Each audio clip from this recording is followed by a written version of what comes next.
आम्ही दोघी बहिणी एकमेकींसोबत सर्व गोष्टी शेअर करत होतो। माझी बहीण खूप चांगली होती आणि खूप समजूतदार होती। माझ्यापेक्षा छोटी होती, असे समजा की मीच तिला सांभाळले होते, कारण मी तिच्यापेक्षा पूर्ण 10 वर्षांनी मोठी होते आणि आता ती 20 वर्षांची झाली होती। माझे सासर माझ्या माहेरपासून खूपच लांब होते, तरीसुद्धा माझी बहीण मला भेटायला येत होती आणि भेटायला आली की एक आठवडा माझ्याजवळच राहत होती। मला एक मुलगासुद्धा होता, ज्याच्यावर माझे खूप प्रेम होते। जेव्हा तो जन्माला आला होता तेव्हा सगळ्यात जास्त आनंद माझ्या बहिणीला झाला होता। पण आज माझ्या बहिणीने माझ्या मुलाबद्दल असे काही सांगितले की मी माझ्या बहिणीला जरा विचित्रच नजरेनं पाहिले। पहिली गोष्ट ही आहे की तिने ही गोष्ट माझ्याजवळ बोलायलाच नव्हती पाहिजे, आणि दुसरी गोष्ट ही आहे की ती असे का म्हणत होती? ती माझ्या मुलाला काय समजत होती? माझ्यापेक्षा माझ्या मुलाला ती जास्त ओळखत होती का? मी माझ्या बहिणीला म्हणाले की तू जे सांगत आहेस ते साफ खोटं आहे, पण तिने मला असा काही पुरावा दाखवला की तो बघून मला धक्काच बसला।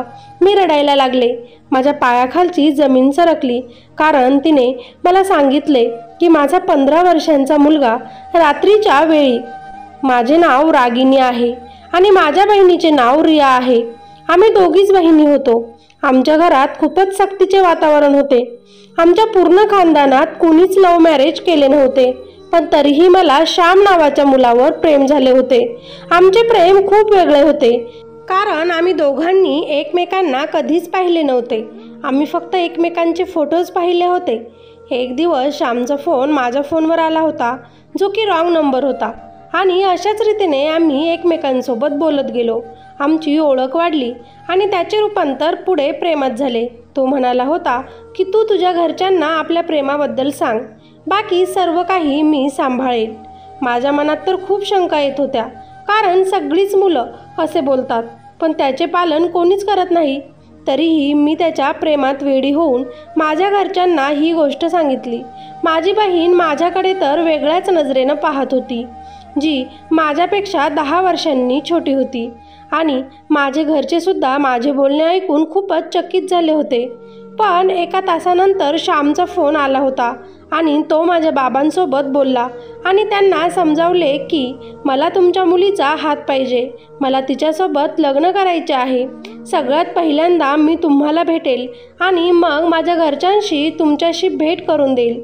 श्यामने ही सर्व गोष्ट अशा पद्धतीने हाताळली की मी सुद्धा हैराण झाले होते। आम्ही दोघांनी लग्न केले आणि मी माझ्या सासरी आली। श्यामने माझ्यासाठी एक वेगळे घरसुद्धा बनवले होते। त्याची नोकरीसुद्धा चांगली होती आणि देवाने लग्नानंतरच 1 वर्षातच मला छान मुलगाही दिला। माझे आयुष्य एकदम छान चालले होते। असे वाटत होते की माझ्या जीवनात काहीच वाईट होणार नाही। आता आयुष्य कायमच असेच चांगले राहील, कारण मला कशाचीच कमी नव्हती। मी जेव्हा देवाला काही मागायचे तर फक्त हेच मागत होते की हे शंभो, तू जे काही मला दिले आहेस त्याचे रक्षण कर आणि माझ्या संसाराला कुणाचीही दृष्ट न लागो। माझ्या बहिणीचेही माझ्यावर खूप प्रेम होते, कारण मी तिला एका आईसारखे सांभाळले होते। मी तिच्यापेक्षा 10 वर्षांनी मोठी होते। माझी आईसुद्धा नोकरी करत होती, त्यामुळे माझी बहीण माझ्याजवळच जास्त करून असायची। त्यामुळे ती बिचारी माझ्या प्रेमासाठी मला भेटायला इतक्या लांब एकटीच यायची, कारण तिला आणणारे किंवा सोडवणारे कोणीच नव्हते, म्हणून तिला एकटं यावं लागत होतं। जेव्हा रिया माझ्याकडे यायची तर ती एक आठवडा माझ्याच घरी राहत होती। माझ्या नवऱ्याला सुद्धा याचा काहीच त्रास नव्हता। तो सुद्धा माझ्या बहिणीचे खूप कौतुक करत असायचा आणि मला म्हणायचा की ही मुलगी खूप चांगली आहे, तू जसे हिला सांभाळून तिच्यावर संस्कार केले आहेस ना रागिनी, तसेच आपल्या मुलावर सुद्धा संस्कार कर। आणि मला खरंच माझ्या मुलाला सुद्धा असेच संस्कार देण्याची इच्छा होती, पण मी त्यामध्ये नापास होत चालले होते। तो लहानपणापासूनच खूपच खोडकर आणि हट्टी होता।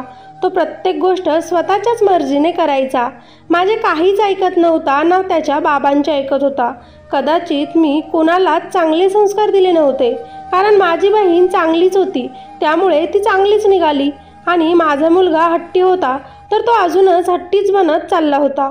मला वाटले की कोणी कोणावर संस्कार करत नाहीत. माणूस जसा असतो तो पुढेही जाऊन तसाच वागतो.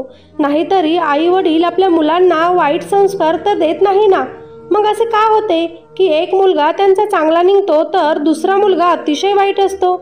मी माझ्या मुलाला डॉक्टरांना सुद्धा दाखवले होते. डॉक्टर म्हणाले होते की तुम्ही लोक एकटे राहतात आणि त्यामुळे तुमचा मुलगा सुद्धा आता एकटाच असतो. मुलाला वेळ देत जा. त्याला भाऊ किंवा बहीण नाही आणि त्यामुळेच तो अशा प्रकारे वागतो आहे. तुम्ही लोक तुमची फॅमिली प्लॅनिंग करा आणि त्याच्यासाठी एक बहीण किंवा एक भाऊ आणा. मी माझ्या नवऱ्यासोबत याबद्दल बोलले होते. आम्हाला दोघांना सुद्धा यात काहीच प्रॉब्लेम नव्हता. पण कदाचित देवाच्या मनात काही वेगळेच होते. जास्त दिवसांचं अंतर पडलं होतं म्हणून मला दिवस राहत नव्हते. कारण आता मला काहीतरी प्रॉब्लेम होता. त्यामुळे मी गरोदर राहत नव्हते. माझा नवरा खूप कष्ट करत होता. जे सुखाचे आरामाचे जीवन त्याने आम्हाला दिले होते ते तसेच ठेवण्यासाठी त्याला दिवस रात्र मेहनत करावी लागत होती. आमच्याजवळ बंगला होता, गाडी होती, घरात AC होता, घरात मोठमोठ्या LCD लागल्या होत्या. एवढेच नाही तर घरात मोलकरीण सुद्धा येत होती आणि खाण्यापिण्यात सुद्धा काहीच कमी नव्हती. जेव्हा कधी माझी बहीण आमच्या घरी यायची तेव्हा म्हणायची, तुझे घर तर एखाद्या 5 स्टार हॉटेलसारखे आहे ग दीदी. ती इथे येऊन खूप आनंदी व्हायची. पण या 5 स्टार हॉटेलला कायमचेच असे ठेवण्यासाठी माझ्या नवऱ्याला खूप मेहनत करावी लागत होती आणि तो असेच कामात व्यस्त असायचा. त्यामुळे आम्ही आमचे दुसरे मूल होऊ देण्याच्या उपचाराकडे जास्त लक्ष दिले नाही आणि असेच 15 वर्ष निघून गेले. आता माझा मुलगा 15 वर्षांचा झाला होता. मला वाटले होते की आता त्याला कोणाचीही गरज नाही. आता तर तो मोठा झाला आहे. तो स्वतःचे काम स्वतः करू शकतो. आता तो कोणत्याही खेळण्यांसोबत खेळणारा मुलगा राहिला नव्हता. आता तर तो त्याच्या खोलीत एकटा राहायला लागला होता. त्याच्याजवळ मोबाईल होता, टॅबलेट होता. आम्ही त्याच्या खोलीमध्ये कम्प्युटर सुद्धा ठेवला होता. त्याला प्रत्येक आनंद देणारी आणि गरजेची वस्तू दिली होती. माझी बहीण जेव्हा घरी यायची तेव्हा ती त्याच्यासोबत खूप खुश असायची. माझा मुलगा सुद्धा तिच्यासोबत खूप खुश असायचा. कारण माझी बहीण त्याच्यापेक्षा खूप जास्त मोठी नव्हती. त्यामुळे त्यांचे एकमेकांसोबत खूप जमत होते. पण आता मी काही दिवसांपासून पाहत होते की माझा मुलगा माझ्या बहिणीसोबत पहिल्यासारखं राहत नव्हता. तिच्यासोबत जास्त बोलत नव्हता. एकदा माझी बहीण माझ्याजवळ येऊन बसली तेव्हा मी स्वयंपाक करत होते. तेव्हा मी तिला म्हणाले, इथे गरमाटात का बसली आहेस रिया? जा आबीसोबत खेळ ना. तेव्हा ती म्हणाली, तो तर माझ्यासोबत बोलत सुद्धा नाही दीदी. म्हणतो की मी बिझी आहे, तू जा बाहेर. मी म्हणाले, अगं पण त्याला तर उन्हाळ्याच्या सुट्ट्या लागल्या आहेत आता. त्याला दुसरे कोणते काम आहे? माझी बहीण म्हणाली, ते मला माहिती नाही. तो कम्प्युटरवर कोणते तरी महत्त्वाचे काम करत होता म्हणून त्याने मला रूमच्या बाहेर हाकलून दिले. हे ऐकून मी चकित झाले. तो असे कसे म्हणू शकतो की माझ्या खोलीमधून बाहेर जा? माझी बहीण म्हणाली, तो असेच बोलला की माझ्या खोलीतून तू बाहेर जा. मला खूप महत्त्वाचे काम करायचे आहे. मी विचार करत होते की त्याला असे कोणते महत्त्वाचे काम होते. तो तर माझ्या बहिणीला खूप जास्त पसंत करत होता. मग तरी तो तिला असे का बोलला? मी संध्याकाळी त्याला विचारले होते पण त्याने त्याचे नीट उत्तर सुद्धा दिले नव्हते. म्हणून मी माझ्या नवऱ्यासोबतच बोलले की आभीचे वागणे आता बदलले आहे.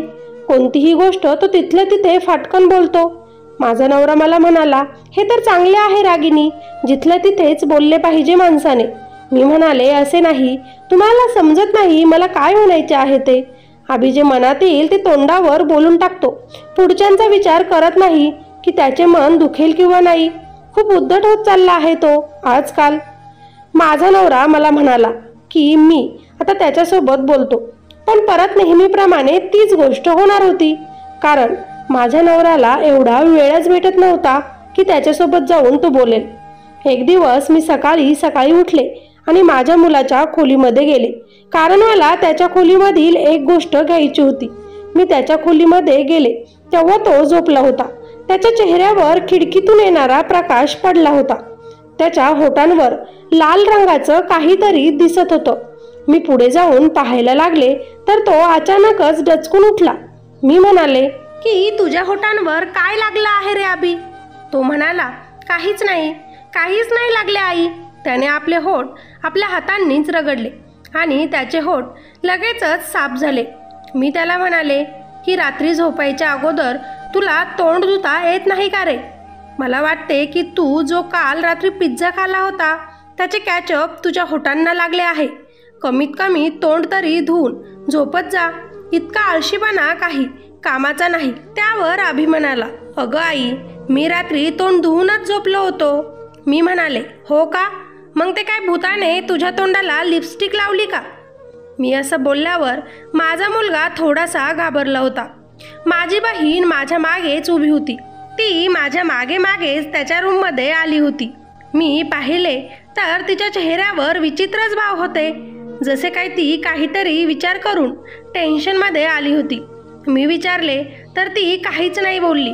दुसऱ्या दिवशी सुद्धा माझी बहीण इथेच राहणार होती. मला मध्यरात्री काहीतरी जोरात फुटण्याचा आवाज आला.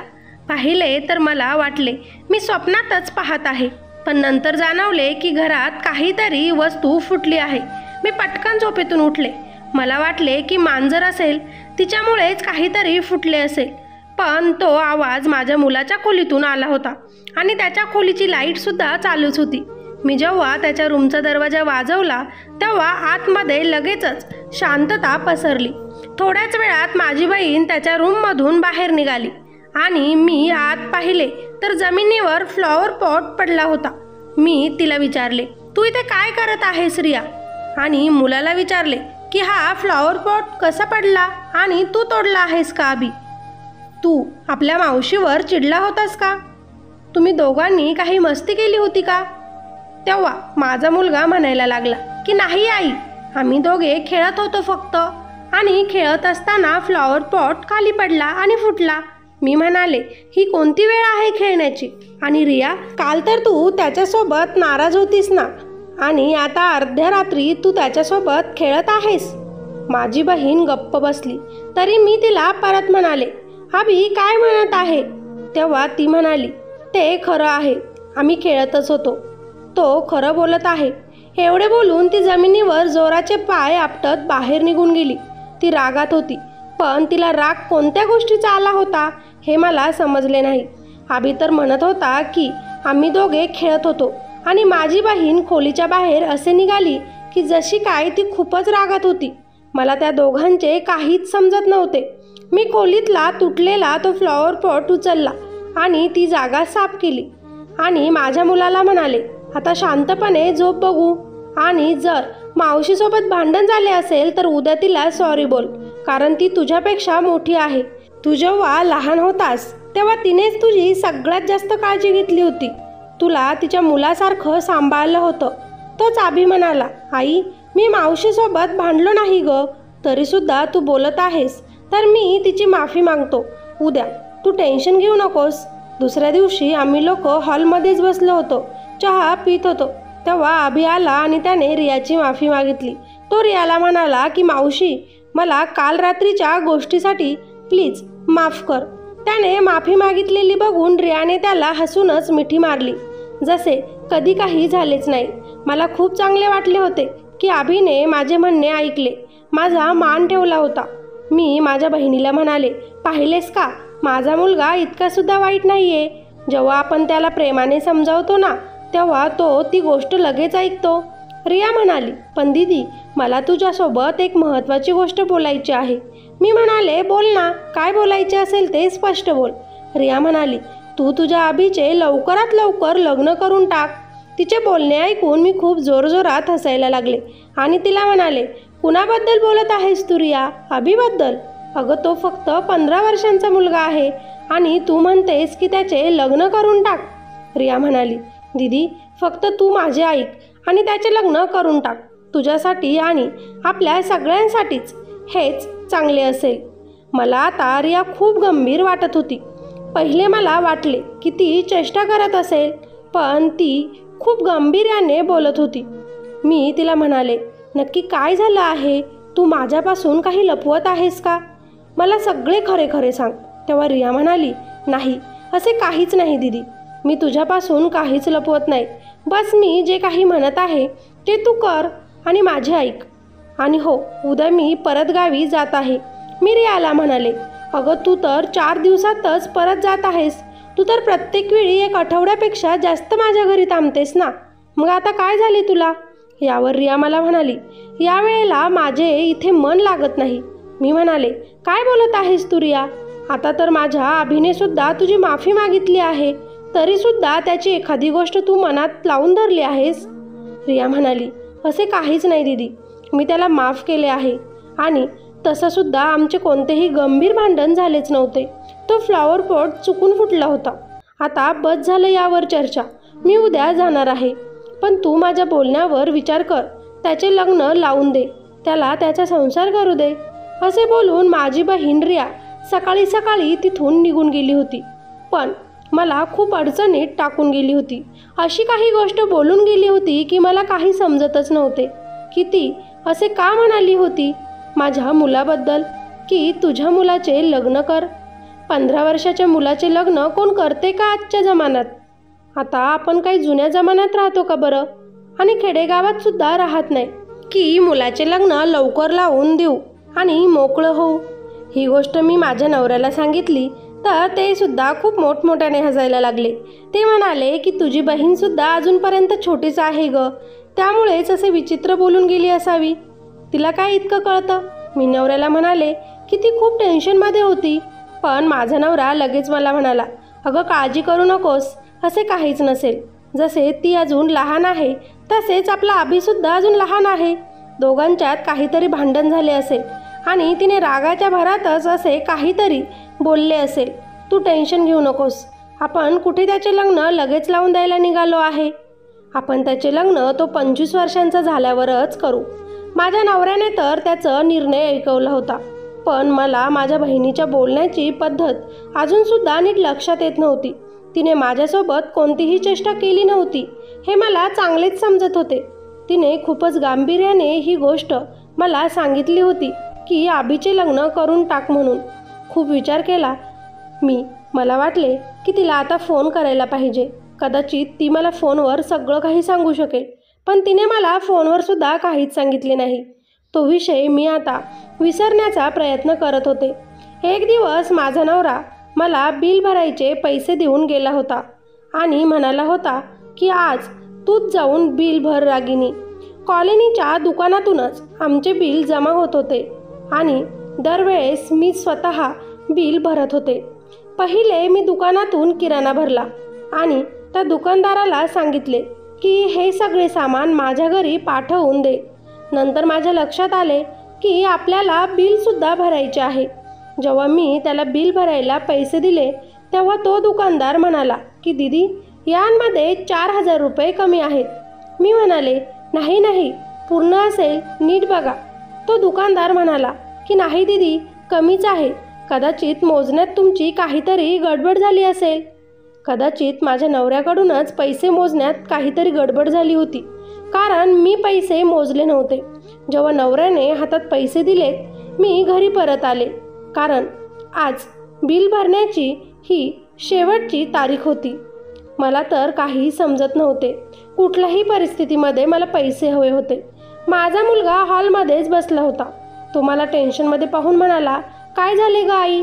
मी त्याला म्हणाले, अरे अभि, तुझ्या पप्पांनी मला पैसे कमी दिले आहेत आणि आज बिल भरण्याची तारीख शेवटची आहे आणि तुझे पप्पा तर रात्री उशिरा येतात.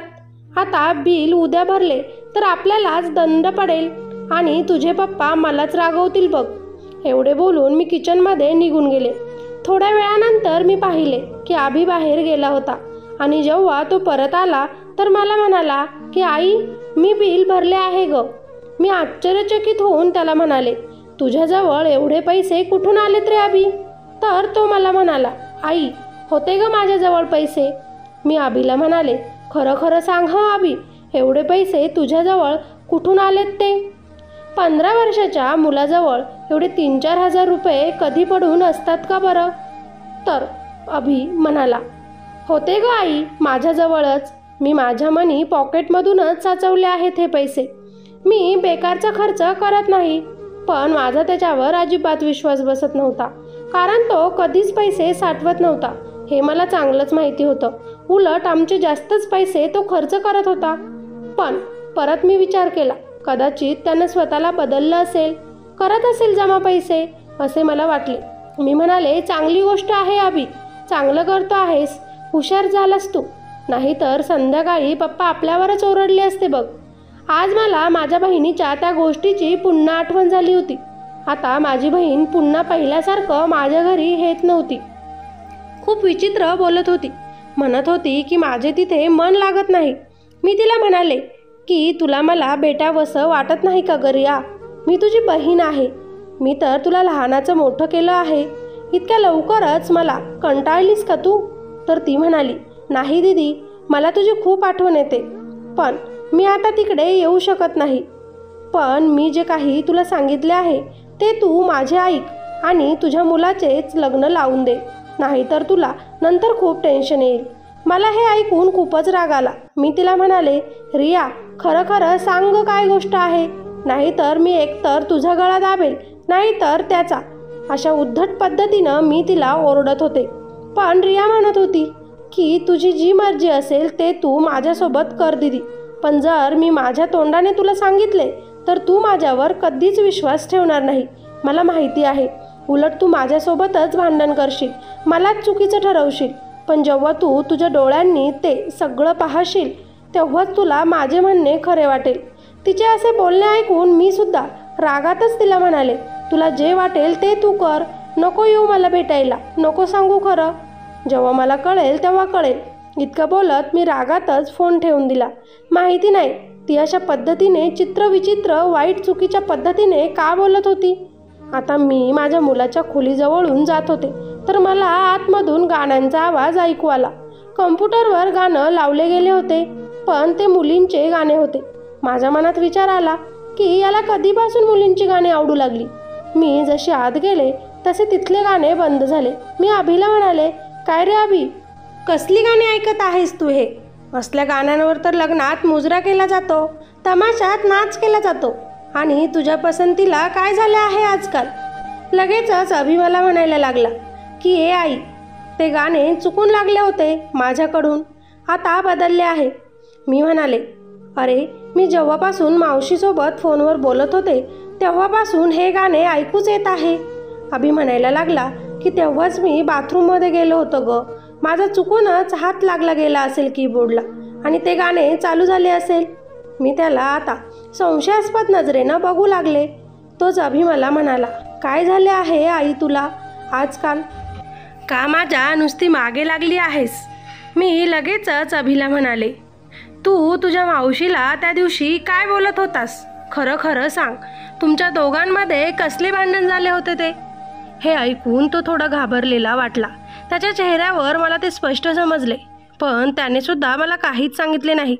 ही गोष्ट जेव्हा माझ्या नवऱ्याला मी सांगितली तेव्हा तो मला म्हणाला की हे बघ रागिनी, मुलाला सांभाळणे, त्याच्यावर संस्कार करणे हे तुझेच काम आहे आणि ती तुझी सख्खी बहीण आहे, तर तिने तुला सांगितलेच पाहिजे की काय खरे. ती का प्रत्येक वेळी कोड्यात बोलत असते तुझ्यासोबत? आता तिला सांगायचे पैसे देऊ का मी? तूच सांग. आणि माझा नवरा असं बोलून हसायला लागला. मी त्यांना म्हणाले की तुमच्यासाठी तर प्रत्येक गोष्ट ही चेष्टाच असते. ते म्हणाले, मग मी काय करू? माझे काम पैसे घेऊन येणे आणि घर चालवणे आहे. मुलाला सांभाळणे आणि त्याच्यावर नजर ठेवणे, लक्ष ठेवणं हे तुझे काम आहे. त्याच्यावर नजर ठेव. आता मला असे वाटत होते की खरंच त्याच्यावर नजरच ठेवायला लागेल, कारण 2-4 दिवस मी पाहत आहे की अभि विचित्र गोष्टी करत होता. मी त्याला काही काम करताना पाहिले तर तो म्हणत होता की मी हे काम करतच नव्हतो, पण तो तेच काम करत होता. मी बघितलं होतं.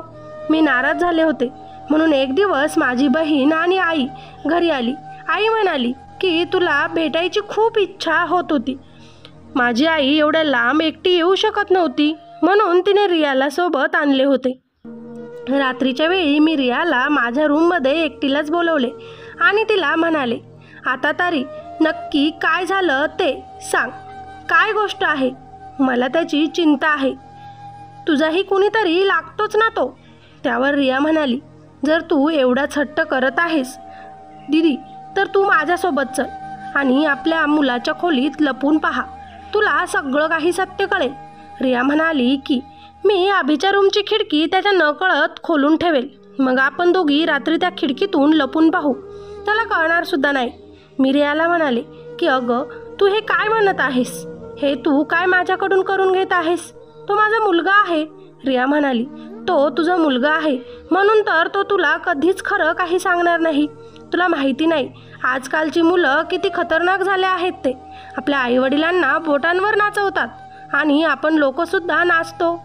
आपल्याला ते कळतसुद्धा नाही. मी रियाला म्हणाले, ठीक आहे, जसे तू म्हणतेस तसेच करू. रियाने माझ्या अभिच्या खोलीची खिडकी खोलून ठेवली आणि पडदासुद्धा हटवला होता, पण अशा पद्धतीने की अभिला कळणारसुद्धा नाही. रात्र झाली तेव्हा आम्ही दोघी बहिणी जाग्याच होतो. माझा नवरा खोलीमध्ये झोपला होता, कारण त्यांना सकाळी लवकर जायचे होते. आईसुद्धा लवकर झोपली होती आणि अभिसुद्धा त्याच्या खोलीमध्ये लवकरच गेला होता. आम्ही दोघीच हॉलमध्ये जागा होतो आणि चहा पित होतो. जेव्हा 12 वाजले तेव्हा रिया म्हणाली, आता आपण जाऊया दीदी. आम्ही दोघी अभिच्या खोलीच्या खिडकीजवळ गेलो. मग रिया म्हणाली की ते बघ तुझा मुलगा काय करत आहे ते समोर. मला तर असं पहिल्यापासूनच खोलीच्या आतून गाण्यांचा आवाज येत होता. वाटले की तो गाणे ऐकत असेल, पण गाणं ऐकणे हे वाईट गोष्ट तर नाही ना. पण जेव्हा मी खिडकीच्या आत डोकावून पाहिले तेव्हा माझ्या पायाखालची जमीन सरकली, कारण अभिने कम्प्युटरवर गाणे लावले होते जे मी कधीतरी आधी पाहिले आणि ऐकले होते.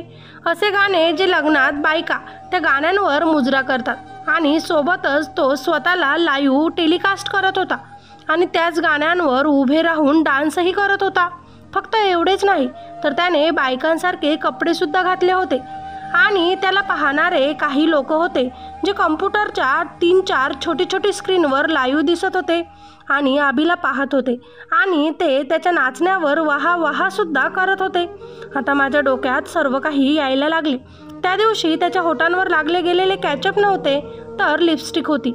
त्याने चेहऱ्यावर मेकअप केला होता आणि त्याने चेहरा धुताना बहुतेक नीट धुतला नव्हता आणि नक्कीच तो या कामाने पैसे कमवत असणार, कारण त्या दिवशी बिलाचे पैसेसुद्धा त्यानेच दिले होते. रिया म्हणाली की त्या दिवशी रात्री मी हेच सर्व काही पाहिले होते. तेव्हा अभिने मला एखाद्या मोठ्या माणसासारखी धमकी दिली होती की जर तू हे सर्व काही माझ्या आईला सांगितले तर तुला जिवंत मारून टाकेल आणि गायब करेल. मी आता खूप मोठ्या माणसांना ओळखतो, त्यांना सांगून तुला उचलून नेईल आणि तुला तोंड दाखवायच्या लायकीचंही सोडणार नाही. हे सगळं अभिने म्हणजेच तुझ्या 15 वर्षाच्या मुलाने मला धमकावले होते. म्हणूनच मी शांत होते आणि म्हणूनच मी तुला म्हणाले होते की हा आता तुझा छोटा मुलगा राहिला नाही, त्याचे लग्न करून टाक म्हणजेच हा सुधारेल. मी तर माझे डोके पकडून खालीच बसले होते. मला माझ्या मुलासमोर जाऊन त्याला लाजवायचे नव्हते, म्हणून मी काहीच न बोलता तिथून निघून गेले. दुसऱ्या दिवशी हे सर्व काही मी माझ्या नवऱ्याला सांगितले. मग आम्ही दोघांनी त्याला एकट्याला घेऊन समजावले, पण तो म्हणाला की मला हे सर्व काही आवडते आणि या कामामुळे मला खूप सारे पैसेसुद्धा मिळतात. आम्ही दोघं नवरा बायको खूप टेन्शनमध्ये आलो होतो. आम्ही दोघांनी त्याला आता परत समजावले. नंतर आम्ही त्याला डॉक्टरांनासुद्धा दाखवले. डॉक्टर म्हणाले की याचे सेशन होतील, याच्या एकटेपणामुळे हा असा झाला आहे, पण तुम्ही काळजी करू नका, लवकरच तो बरा होईल. फक्त तुम्ही त्याच्यासोबत प्रेमाने बोलत जा आणि वागत जा. तुम्ही खूप चांगले केले जे त्याला मारले नाही आणि ओरडले नाही, कोणतीही धमकी दिली नाही, उलट त्याला समजावून सरळ इकडे घेऊन आलात. आम्ही सर्व काही सांभाळून घेऊ, फक्त तुमच्या प्रेमाची आणि वेळेची गरज आहे. आम्ही म्हणालो की आम्ही आमच्या मुलासाठी काहीही करायला तयार आहे, फक्त आमच्या मुलाच्या डोक्यातून ही गोष्ट बाहेर काढा. आता आम्ही दोघांनीही अभिला खूप समजावून आम्ही अभिला खोलीमधून त्याचा कम्प्युटर बाहेर काढायला लावला आणि त्याच्या मेकअपचे सामान, मुलींचे कपडेसुद्धा बाहेर काढलेत. आम्ही कम्प्युटर हॉलमध्ये ठेवला, म्हणजे त्याला जे काही करायचे आहे ते तिथेच आमच्यासमोर बसूनच करेल, म्हणजे सगळे पाहतील की तो काय करत आहे. आता मी त्याला सांगत होते की झोपताना खोलीचा दरवाजा तू ओपन करूनच झोपत जा आणि तुझ्या मनातील प्रत्येक गोष्ट तू आम्हाला सांगत जा. काही दिवसांनी अभिला जेव्हा जाणवले की त्याला हे सर्व काही करायला नाही पाहिजे, तेव्हा त्याला या सगळ्यांतून बाहेर पडण्याची इच्छा होत होती आणि हेच कारण होते की आता तो पहिल्यापेक्षा बरा होत चालला होता. कोणासोबत उद्धटसुद्धा तो बोलत नव्हता की आता वागतही नव्हता. रिया मला म्हणाली की जर मी तुला सांगितले असते की तुझा मुलगा हे सर्व काही करत आहे तर कदाचित तू माझ्यावर विश्वास ठेवलाच नसता आणि म्हणाली असती माझ्या मुलावर तू काहीही आरोप लावतेस. खरं तर मी रियाला असे काहीही म्हणाले नसते, पण हे खरं आहे की एका आईला जेव्हा कोणीतरी तिच्या मुलाबद्दल वाईट सांगत असेल तर ती ऐकून घेण्याच्या मनस्थितीत नसते. पण मी माझ्या डोळ्यांनी जे काही पाहिलं होतं तेव्हाच मी सगळं काही समजले होते. आम्ही शोधून काढले होते की हे सर्व कधीपासून चालू झाले. अभिचा एक ऑनलाईन मित्र होता. त्याच मित्राने अभिला असल्या गोष्टी सांगितल्या होत्या आणि म्हणाला होता की असे केल्यामुळे आपल्याला खूप सारे पैसे मिळतात, खूप मजा येते आणि आपला एकटेपणा दूर होतो. आम्ही त्या मित्राच्या आईवडिलांना सगळे काही खरे सांगितले. तेव्हा त्याच्या आईवडिलांना सुद्धा हे माहिती नव्हते की आपला मुलगा असे काही करत असेल. खरं तर आजकालच्या पोरांना कम्प्युटर आणि मोबाईल मुले सगळ्या गोष्टी लवकरच कळायला लागले आहेत आणि त्यानंतरच त्यांना जे पाहिजे ते करू शकतात. त्यांच्या मनात जे काही येईल ते मोबाईलवर किंवा कम्प्युटरवर लगेचच सर्च करतात. त्यामुळेच आपण आपल्या मुलांवर नजर ठेवली पाहिजे. आपल्याला कळायला हवे की ते काय करतात, काय सर्च करतात आणि काय बघतात. आणि खास करून या वयाच्या मुलांवर जी मुले तरुण व्हायला लागलेले असतात. मी तर देवाचे खूप खूप आभार मानते की आता माझा मुलगा पहिल्यापेक्षा खूपच सुधारला आहे आणि त्याने अशा पद्धतीची कामे करण्याचे देखील सोडले आहेत. आम्ही पण आई वडील म्हणून त्याला पाहिजे तितका वेळ देत आहोत. त्याला एकटं वाटत असेल असं काहीही आम्ही करत नाही. त्याचे बाबा पण कामावरून घरी आले की आता मोबाईल न बघता अभिला जवळ घेऊन बसतात. दिवसभरात काय केलं, काय खाल्लं सगळं काही विचारतात. त्यालाही आमच्यात आता मित्र सापडले. तोही खुश आहे आणि आम्हीही त्याच्यापेक्षा सगळ्यात जास्त खुश आहोत. मित्र आणि मैत्रिणींनो, या गोष्टीचे तात्पर्य आई वडील जरी कामात व्यस्त असेल तरी त्यांनी आपला अनमोल वेळ आपल्या अनमोल मुलांसाठी द्यावा. त्यांच्याकडे लक्ष देऊन त्यांना काय हवे, त्यांना काय नको आहे हे विचारावे. मुलांना अशा वयात आपल्या आईवडिलांच्या सगळ्यात जास्त गरज असते. त्यामुळे मुलांना एकटं अजिबात सोडू नका. त्यांच्यासोबत तुम्ही अगदी मित्रमैत्रिणींसारखा व्यवहार करा, जेणेकरून त्यांच्यासोबत काहीही घडलं तरी तुमची मुले सगळ्यात अगोदर येऊन तुमच्यासोबत ती गोष्ट शेअर करतील, तुम्हाला सांगतील. चला तर मग ही स्टोरी आवडली असेल तर लाईक करा, चॅनलवर नवीन असाल तर सबस्क्राईब करा आणि कॉमेंट करून मला नक्की सांगा तुम्हाला ही कथा आवडली का. भेटूया अशाच एका नवीन व्हिडिओमध्ये. तोपर्यंत धन्यवाद.